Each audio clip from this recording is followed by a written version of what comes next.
welcome back to a brand new video, and I don't know why, I just feel so emotional today.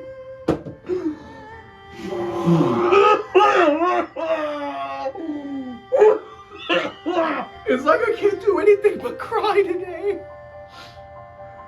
Maybe I should watch like a happy movie or something to cheer me up.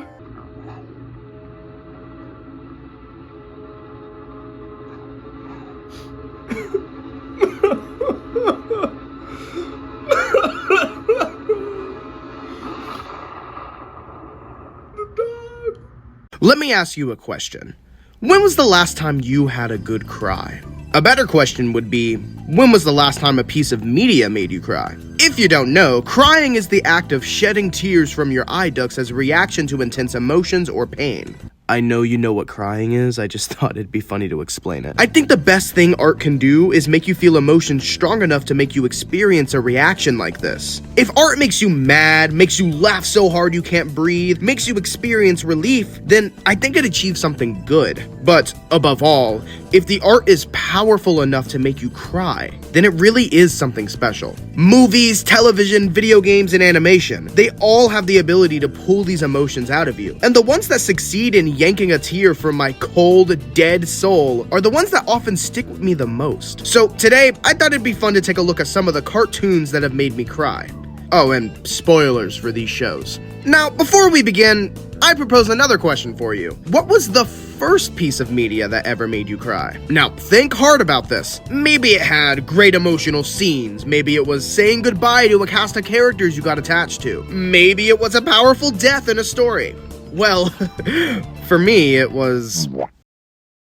Yeah, so not only the first animated thing I ever cried in, but also the first anything that made me cry was The Nut Job. The fucking Nut Job. Yeah, I don't know why it did it either. I used to sleep over at my cousin's house a lot as a kid, and we would play video games and watch TV and things like that. A lot of Mario Party and Dragon Ball Z Budokai Tenkaichi 3, you know? One time, the movie we decided to watch was The Nut Job. It's a movie about this group of forest animals who perform a heist to get a bunch of nuts for the winter because their supply got destroyed or something, I don't know. The details are a bit fuzzy.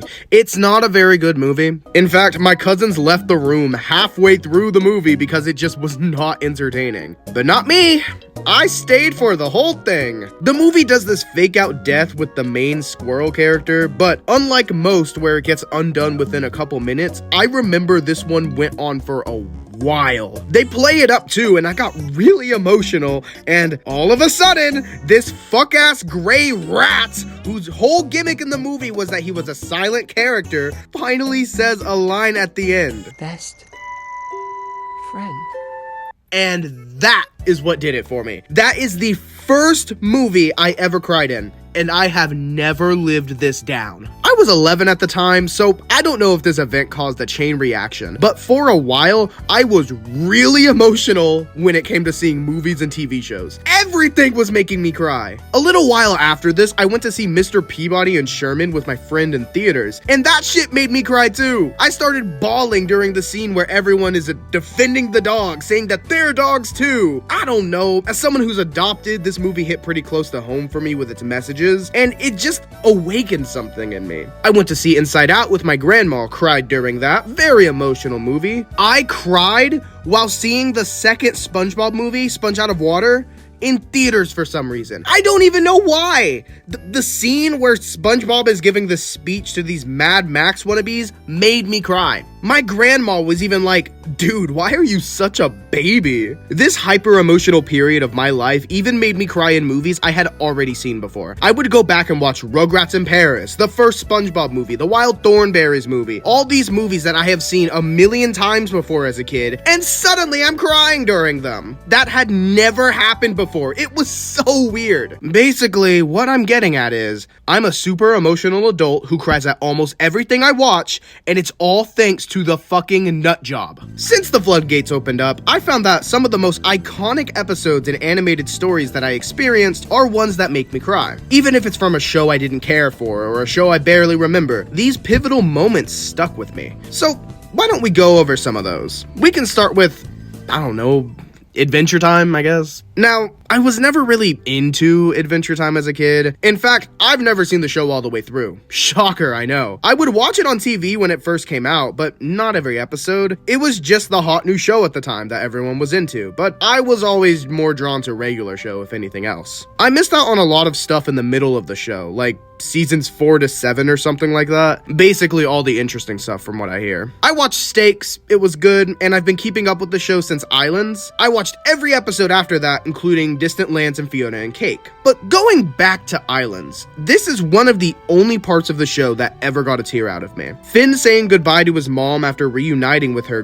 gagged me when I first watched it. It was very emotional to finally learn Finn's origins and reunite with the humans, and it got a tear or two out of me, I will admit. I of course also cried in the ending montage of the finale, like come on, who didn't? And I shed a couple humble tears in the Distant Lands special Together Again when Finn and Jake decide to reincarnate together. Adventure Time is one of those shows where I think I would enjoy it if I watched it all the way through, but it's always just been a little too weird for me, especially those early seasons. Who knows though? I promise I will watch it through someday and maybe I'll talk about it here. Similarly, Green Eggs and Ham also made me cry once or twice. No, I swear I didn't cry at the children's book. I'm not that childish.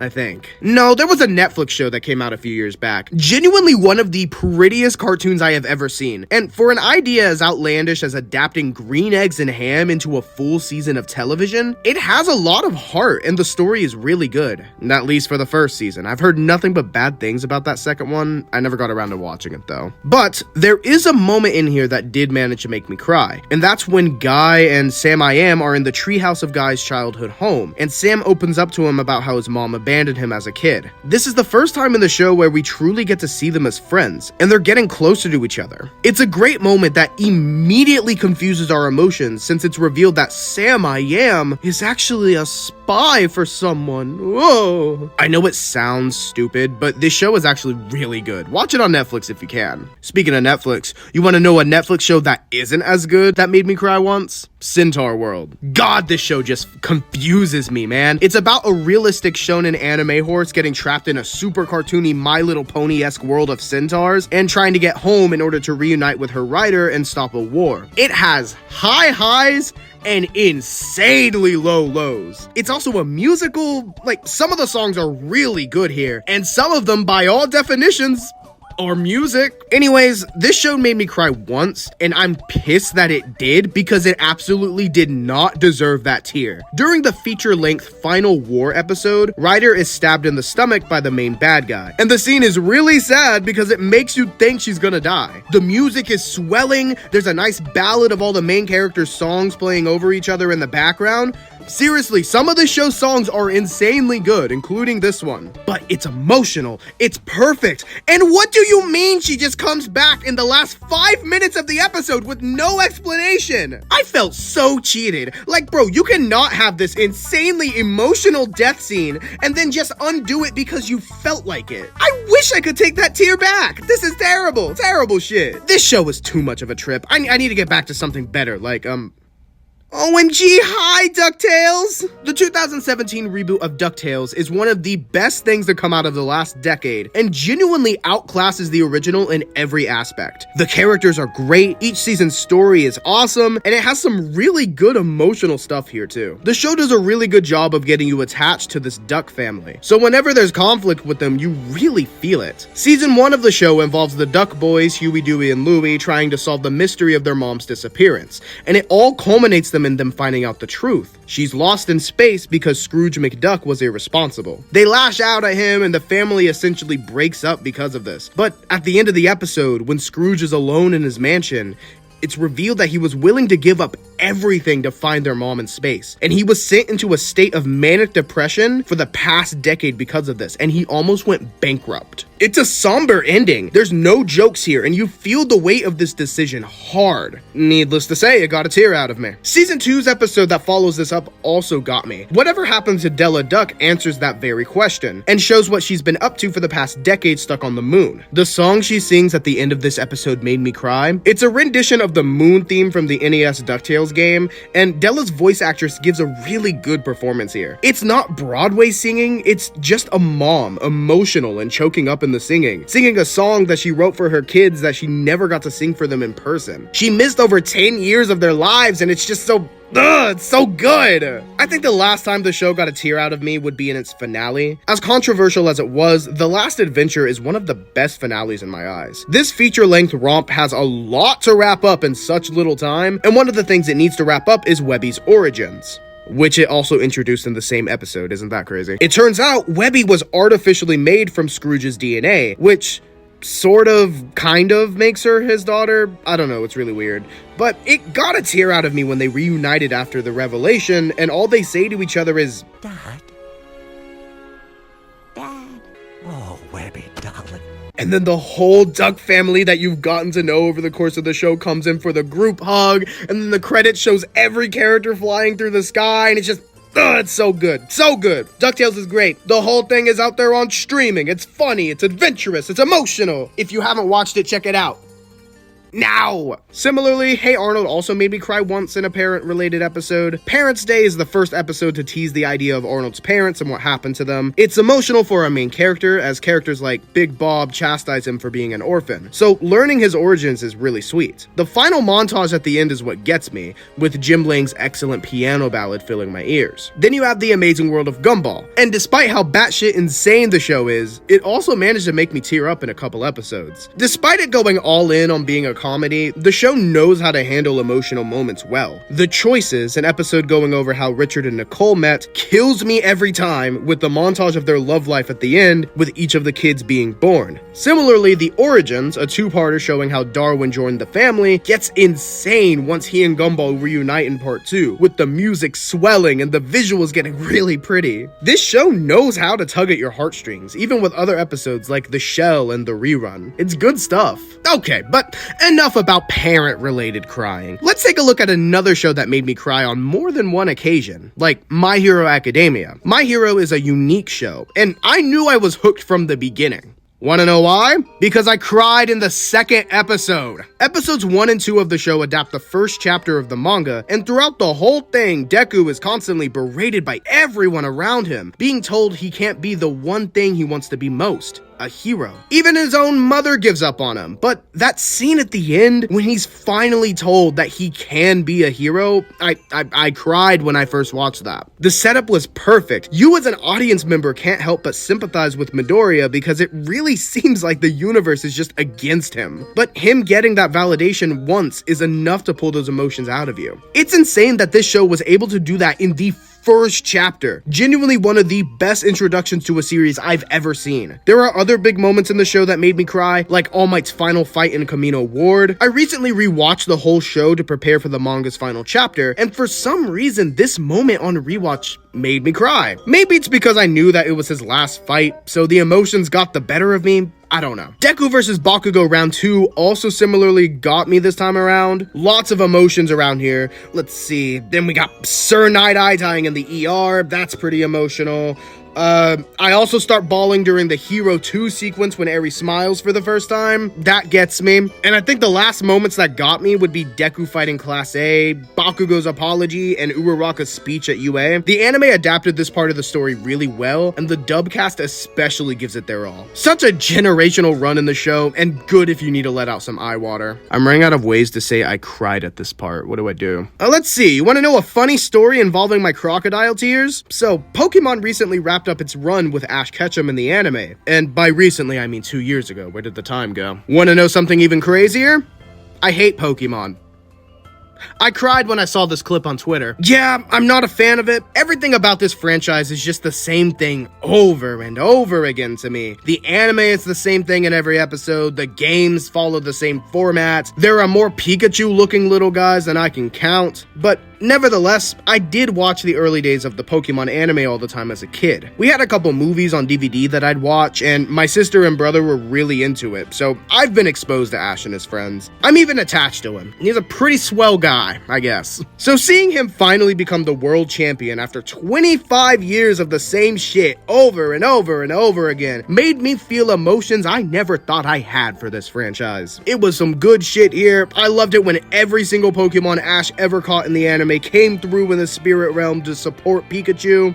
Good tier-worthy stuff. I just wish the actual ending to Ash's journey was a big deal, but oh well. See, it's always nice whenever you get to cry during a scene in a show, especially when you can tell that the crew on the show want you to let out those tears. All the scenes I've mentioned so far are shoo-ins, but some more notable ones come from shows like Arcane, Avatar, and Craig of the Creek. Craig of the Creek had their last arc wrap up in 2023, and the final episode of it, The Heart of the Forest, tugs at the heartstrings with Craig having to give up his map. They have a sweet montage of the whole show with somber music playing. It's beautiful, and this, in combination of the big question of whether or not the main characters will stay friends in the future, just brings it all out. Avatar: The Last Airbender is one of the greatest animated shows of all time, and the characters here are so well developed. I cry anytime I make it to the end and see Zuko and Uncle Iroh reunite. They remain separated for the entire season, and we, the audience, and Zuko thinks he hates him now. But seeing him pull him in for a hug so quickly,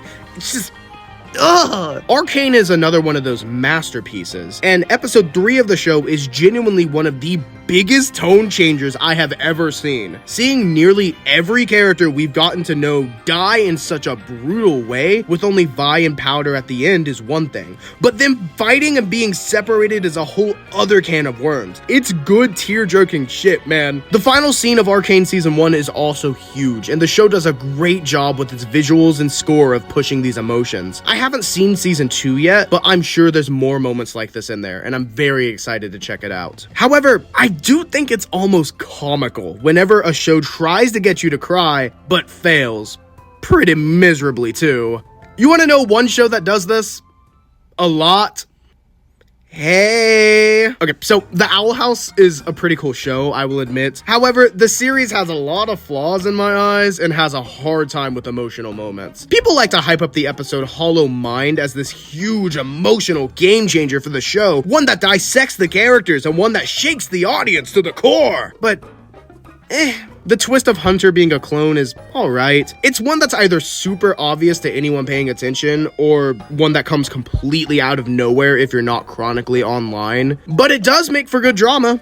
Not really tear-worthy, though. Neither is the penultimate episode of Season 1, Agony of a Witch, when Ida loses her magic and gets captured by the Emperor's Coven. You can tell the show desperately wants you to let those salty tears out of there, but it just doesn't sell it enough, you know? Ida's voice actor specifically isn't really giving it her all here, emotionally speaking at least. Like, just listen to Luce and Lilith's lines compared to Ida's big ones. Ida, stop! Your magic! Please, no! And why were you so easy to curse? And I have the power to remove it. If you would just let me explain. All right, kid. Listen to me. I'm going away, and I don't know if I can bounce back this time. And Luz, thank you for being in my life. The same thing goes for the series finale of the show. There were circumstances outside of the crew's control that caused the series to get cut extremely short, but that still doesn't change the fact that the show spends 1 out of the 3 hours they get to wrap things up on these B-list villains that didn't need more time spent on them. My point is, despite the fact that the show really wanted me to, hell, despite the fact that I really wanted to, I didn't cry in the finale of the show, which is such a shame because I believe with the hand they were dealt, they did a good job wrapping everything up. We just unfortunately had to speed run so many key character moments and didn't get to spend as much time as we should have with them. Things like Flapjack's death as well likely would have hit more if we got the time to know him, but alas, we didn't. And don't get me wrong, by the way, I love the Owl House. The action is great, the characters are mostly okay, and the story is good too, even if it shares some pretty big moments with its sister Frog show. But emotionally speaking, this show never even got a drop out of me. I've talked about some good emotional moments that have stuck with me throughout my adolescence and up to adulthood. It's kind of been a grab bag of different shows, all varying in quality. But to close us out, I want to talk about the shows that have made me cry the most. These 3 shows have consistently made me release an ocean from my vision specters, and have honestly probably shaped how I am as a person today. They may not be what you expect, but without further ado, let me introduce you to the shows that have made me cry the hardest, starting with... What is this, like 4 videos in a row? That's crazy. Blah, blah, blah. I'm the Steven Universe guy, so of course the shows made me cry at some point. But man, this show is so good at making you feel something. I'm currently making a video going through every episode of the show, and even going back to some of those early episodes is enough to see that the show is great at making you feel at least a little misty. Lars and the Cool Kids, when Steven lashes out at Lars for dogging Rose Quartz, and them forming a connection for the first time in the episode. Lion 3, when Steven gets the tape from Rose. On the Run, when Amethyst vents her frustrations about existing. Season 1 has some banger tearjerkers. However, one Season 1 episode that always teared me up as a kid would have to be Too Many Birthdays. And not in a good way, to be honest. The episode is about Steven rapidly aging, and eventually aging into an old man on his deathbed. The reaction the gems have to this is insanely depressing, and is almost too real for what it is. This episode always freaked me out as a kid. Zach Callison portrays a dying old man a little too well, and Garnet desperately trying to shake him, while it's played for laughs, is just depressing in my mind. Call me a baby, but there was a lot of the semi-horror and freaky elements in season 1, and it's just been jarring to go back to it. However, going to episodes that made me cry in a good way, only 2 other episodes in the original series ever got me to that point, and those are Mr. Greg and Mindful Education. Mr. Greg has the banger song, It's Over, Isn't It? But the scene in this one that always makes me cry is Both of You, the song Steven sings to try to get Greg and Pearl to reconcile. It's a somber moment involving 2 characters who have so much history with each other, finally just sitting down and talking about the pain they've been through. I love it. And Mindful Education is hands down one of the best episodes in the show, with beautiful visuals by guest animator Takafumi Hori. It goes all in on Steven's internal struggles so far, and the performances by Steven and Connie's voice actors are just too good, man. This is one of the best emotional episodes in the show, and even if you're not a fan of Steven Universe, you gotta at least watch this one. It's pretty. Now, I may have just shed a tear or 2 on some episodes in the original series, but Steven Universe Future had a couple moments itself that had a chokehold on me. In Growing Pains, Steven is diagnosed with post-traumatic stress disorder, and the reaction he has to it is just so sad. This character that we've seen for almost 150 episodes as super happy-go-lucky is completely dissected in this epilogue series, and hearing him freak out about always feeling like he's gonna die is just... man. Steven Universe Future's final stretch of episodes, I Am My Monster and The Future, also just got me. I've been with this show since I was 12 years old, and I watched this finale live. At the time, this was the hardest I ever cried at a piece of media. It was like saying goodbye to a loved one. I know it sounds childish, but being attached to these characters and having the chance to say farewell to them in an episode, knowing it's the end, it's something. And I've cried in other finales too. It's almost a given at this point. OKKO, Tangled the series, Regular Show, Gravity Falls, and more all just bring me to tears once I reach the end of their journeys. There's something about characters getting a happy ending and knowing that they're gonna be okay that's just really emotional for me for some reason. But despite Steven being so special to me, the hardest I ever cried in a cartoon finale would have to be Amphibia. The silly frog show that surpassed all expectations. Amphibia had a few moments in the series that gave me a tear or 2. The season 1 finale reunion uses Lean On Me during the big emotional climax of the episode, and it's honestly one of the best uses of a licensed song I've seen since probably Regular Show. It sells the emotions here really well. We've grown close to Anne and the Planters throughout the show, so seeing episodes that test their relationship and threaten to split them up honestly just breaks my heart. Day at the Aquarium especially got me. We've known since the beginning that eventually Anne and the Planters are gonna have to go their separate ways, but this episode just proved to me that I'm not ready to say goodbye to these frogs. But alas, the series finale of the show made me do exactly that. Amphibia astounds me because of how committed the show really is. It commits to a road trip setting for season 2. It commits to having a main character killed off for the majority of season 3. It commits to having the main antagonist turn evil without losing his whimsical personality. And moreover, It commits to the ending it's been setting up since episode 1, separating Anne and the Planters. The hardest thing has to be the finale that has stuck with me the most. This family that we've seen struggle and that we've seen bond and love each other have to say goodbye here forever. Anne and the Planters are never going to see each other again, and this is the last time any of them will be together. This is the hardest I have ever cried in a finale, and it's such a beautiful episode. I love it when shows get time to truly pay off the work they've done building up characters and their relationships, and I love it when we get a proper farewell to a world that we've gotten to know over the course of over 100 episodes. But you want to know what number is bigger than 100? 1,000. And you want to know what show has more than 1,000 episodes? Eiichiro Oda's epic One Piece. A few years ago, I decided to binge all of One Piece. The show had ups and downs, but God, it has so many ups. And the show is really good at getting you attached to the characters, even if they're pretty insignificant to the plot.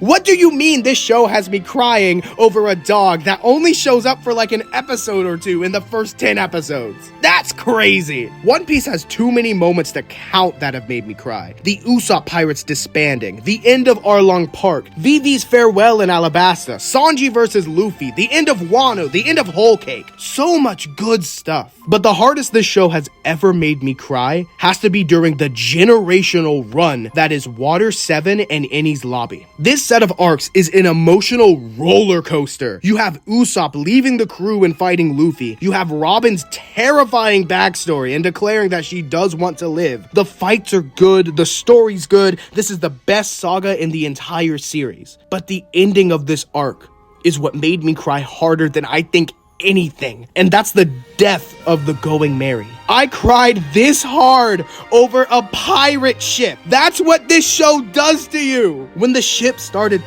talking and thanking the crew for taking her this far, God, just kill me now, man. This moment made me cry for similar reasons that Steven Universe and Amphibia made me cry. It's finality, in a way. The ship that we've sailed with for nearly 300 episodes, that we've established as a member of the crew just like everyone else, leaving us after defying all odds to come and save the crew from the government. It speaks volumes, man. If you ever need a good cry, I definitely think these 3 shows are the way to go. Binge them, get attached to them, and let them break your heart. So, those were some moments in cartoons that make me cry. Are some of these unserious? Am I a 21-year-old crybaby? Probably. But, nevertheless... What are some moments in cartoons that make you cry? Am I wrong for being this emotionally unstable? Let me know. But anyways, that's gonna be it for now. Thank you guys so much for watching, and as always, take care.